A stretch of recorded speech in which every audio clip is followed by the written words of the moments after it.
Imagine this. You've got a little $150 Bitcoin miner sitting quietly on your desk, hashing away with the dream of hitting a solo Bitcoin block worth around $300,000. Sounds exciting, right? But let's be clear, are these mini miners really helping to decentralize the Bitcoin network? Or are we just playing the crypto lottery? Let's talk about that. Quick disclaimer before we jump in, everything you're about to hear is my personal opinion, formed by my own research and experience. Even though today's video is sponsored, and thanks to our sponsor, these are my thoughts alone. And let me state up front, I really like these little mining boards and gadgets.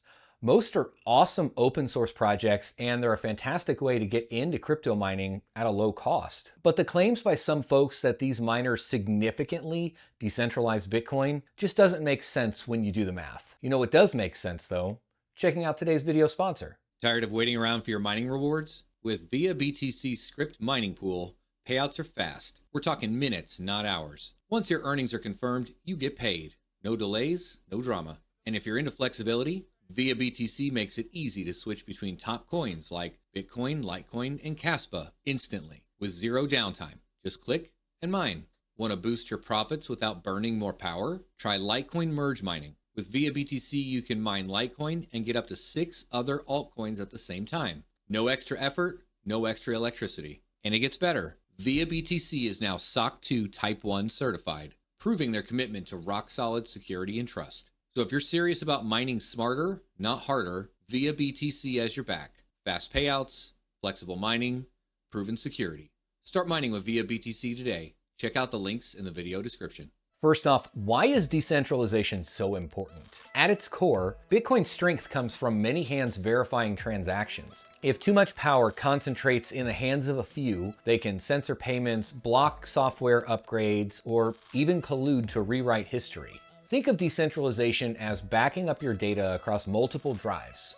One drive failure won't take everything down. Currently, just 5 mining pools, Foundry, Antpool, ViaBTC, F2Pool, and Binance, control over 70% of the entire Bitcoin network hash rate. That's a pretty significant concentration of power and something worth keeping in mind. Recently, these little 1 terahash mining boards have really caught on. They're affordable, easy to set up, and honestly, they're just a lot of fun.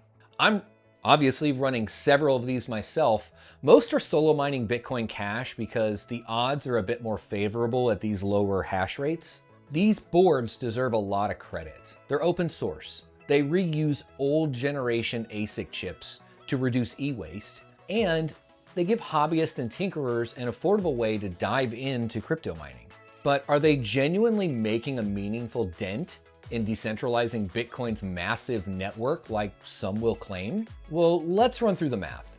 The Bitcoin network hash rate is hovering around 1,000 exahash right now. So let's use that nice round number. If you set up 10,000 of these 1 terahash boards, you've got 10 petahash, or just 0.01 exahash. So that is 0.001% of the network. At that rate, statistically, you'd only mine a Bitcoin block every couple of years. Clearly, that's not changing much. Let's scale up to 100,000 miners. That's 0.1 exahash, but still just 0.01% of the network. At that rate, you might mine a block every 3 or 4 months. It's better, but still hardly noticeable. Even with 1 million miners, you'd have 1 exahash, representing about 0.1% of the network. That's roughly 1 block per week. Impressive in isolation, but again, insignificant compared to 70% plus controlled by the top mining pools. To be fair, most people buying these mini miners understand the reality.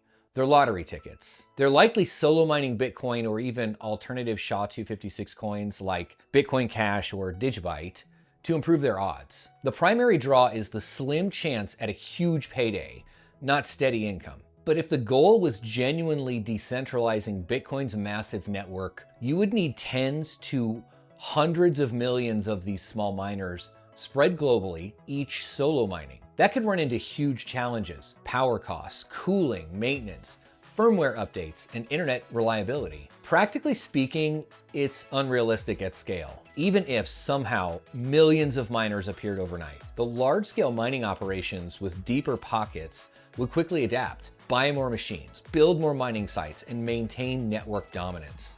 Despite these realities, I love the idea behind these little boards. They're not about revolutionizing Bitcoin's decentralization overnight. They're about giving people an affordable and fun way to engage with crypto mining, keeping older hardware productive and occasionally scoring big if luck strikes. For just a few cents a day, it's a great hobby and educational tool. At the end of the day, these mini miners aren't significantly decentralizing Bitcoin, and that's okay. They're still fantastic for education, experimentation, and a bit of fun gambling. But let's keep our expectations realistic. How would you approach Bitcoin decentralization?